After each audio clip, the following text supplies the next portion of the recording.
नमस्ते recording club में RC Sandeep हाजिर हूँ आज the story of recording club part 327 लेकर के। और आज मैं 7 सितंबर 2024 के लिए रिकॉर्ड कर रहा हूँ।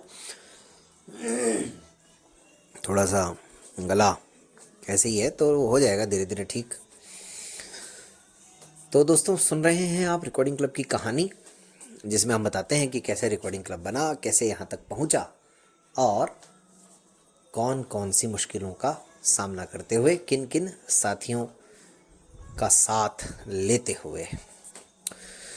तो आज हमराही के 4 एपिसोड पर चर्चा करेंगे।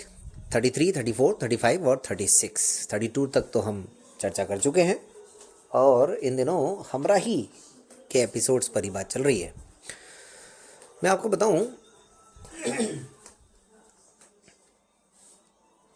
ऐसा कहते हैं कि वर्तमान भविष्य का आधार होता है। तो जब मैं ये प्रोग्राम रिकॉर्ड करता था ना, तब सोचता था यार कि कभी मौका मिलेगा तो एक एक हमराही पर उसके पीछे की कहानी सुनाऊंगा लोगों को।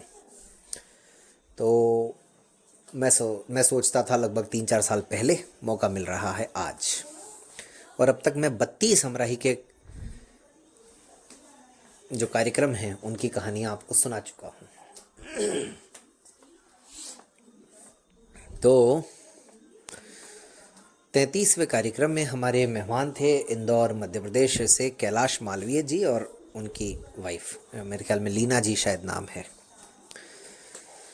ये परिवार भी ऐसा है जिनके बारे में 2019 में ही मुझे ऐसा महसूस हुआ था कि इनके साथ प्रोग्राम करना चाहिए।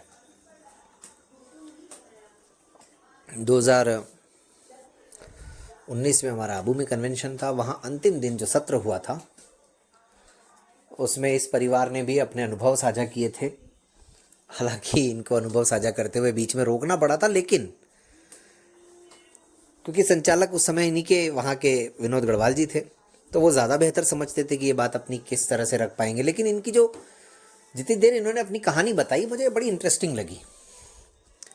लेकिन कई बार मजबूरी होती है कि उस समय तो रोकना पड़ा, लेकिन दिमाग में ये ज़रूर था कि आज इनकी कहानी नहीं सुन पा रहे हैं तो कोई बात नहीं, लेकिन कभी ना कभी इनकी कहानी ज़रूर सुनी जाएगी। और वो मौका मिला 7 मार्च 2021 को, लगभग 2 वर्ष के बाद। और इन्हें हमें हमराही में इन्हें इनवाइट किया और इनकी शानदार जो कहानी थी उसको सुना। कैसी थी कहानी ये तो आप खुद ही सुनिएगा, एपिसोड नंबर 33।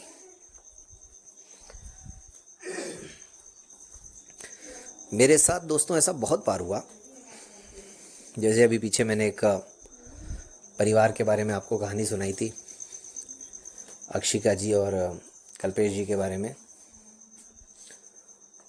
तो एपिसोड 31 में इनके साथ की कहानी मैं सुना भी चुका हूँ इसी स्टोरी ऑफ रिकॉर्डिंग क्लब में, कि 2017 में जो हमारी सांस्कृतिक संध्या थी वहाँ इन्हें प्रस्तुति का मौका नहीं मिल पाया था। और फिर उसके बाद इन्हीं की वजह से जनवरी 2018 से रिकॉर्डिंग क्लब में हर शनिवार को सांस्कृतिक संध्या का आयोजन किया जाता है। तो ये भी एक इत्तेफाक है। अब आते हैं एपिसोड नंबर 34 पर।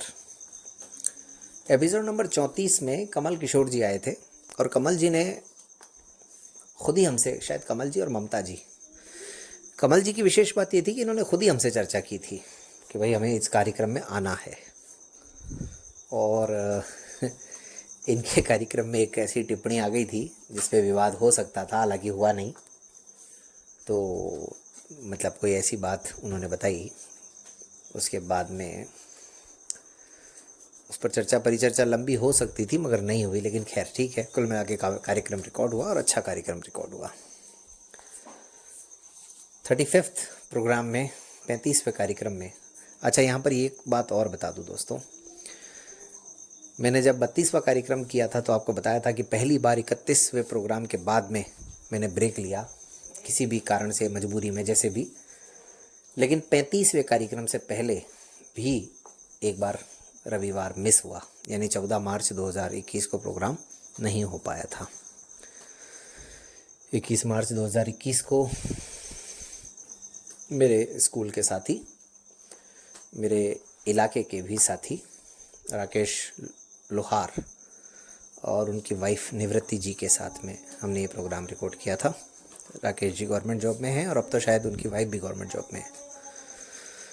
ये भी बड़ा ही सादगीपूर्ण कार्यक्रम था और राकेश खुद भी बहुत ही साधारण, सादगी पसंद इंसान है। तो इसमें निवृत्ति जी जो हैं वो मेरे ख्याल में पैर से विकलांग हैं, राकेश जी टोटली ब्लाइंड हैं। 36वां प्रोग्राम दोस्तों हमने किया था 4 अप्रैल 2021 को, और ये था जयपुर राजस्थान के हमारे मित्र, हमारे साथी, जिनको मैं फरवरी 2017 से पुष्कर कन्वेंशन से ही जानता था और उनकी कहानी अलग अलग लोगों से सुनी थी थोड़ी बहुत, तो उम्मीद थी कि कभी इन्हें भी इनवाइट करेंगे। प्राइवेट जॉब करते हैं पीयूष जी और नंदिता जी दोनों ही, और ये भी उन लोगों में से हैं जिन्होंने गवर्नमेंट जॉब को नहीं चुना और प्राइवेट जॉब में ही अपने झंडे गाड़ रहे हैं। तो पीयूष जी और नंदिता जी के साथ भी बहुत ही शानदार कार्यक्रम हुआ और दोनों की कहानी भी लगभग मिलती जुलती, दोनों लेट ब्लाइंड, और कैसे इत्तेफाक से इन दोनों का मिलना हुआ किसी वजह से, वो तो खैर आप सुनेंगे तो पता चलेगा। लेकिन पूरा 60 मिनट का ये कार्यक्रम था और बड़ा इंटरेस्टिंग। और इस कार्यक्रम की दोस्तों मज़ेदार बात बताऊं आपको मैं आमतौर पर हम कोशिश करते हैं ना कि प्रोग्राम में आवाज़ अच्छी आए, रिकॉर्डिंग अच्छी हो, ताकि लोगों को सुनने में भी ठीक लगे। ये प्रोग्राम ऐसा था, इतना बढ़िया प्रोग्राम, लेकिन इस प्रोग्राम में गलती से मैं हेडफोन लगाना ही भूल गया दोस्तों आप आज भी 36वें एपिसोड को सुनेंगे तो इतनी ख़राब आवाज़ आ रही है ना कि आप यकीन नहीं करेंगे। तो 36वां प्रोग्राम पूरा हुआ, नंदिता जी और पीयूष जी की आवाज़ तो बड़ी अच्छी आ रही है, लेकिन मेरी ही आवाज़ में गड़बड़ हो गई। मैंने हेडफोन लगाया कानों पर तो, लेकिन सिस्टम में लगाना भूल गया और उसका नतीजा इतनी ख़राब आवाज़। खैर, लेकिन जो भी हो, प्रोग्राम तो हुआ। अब एक तो तरीका ये था कि मैं दोबारा रिकॉर्ड करता, लेकिन फिर वो मज़ा नहीं आता है दोबारा रिकॉर्ड करने में, ओरिजिनलिटी ख़त्म हो जाती है कहीं ना कहीं। तो चलिए, कोई नहीं, आज का ये कार्यक्रम अब यहीं समाप्त करते हैं, फिर मिलते हैं किसी और कहानी के साथ। तब तक ध्यान रखिएगा अपना। धन्यवाद।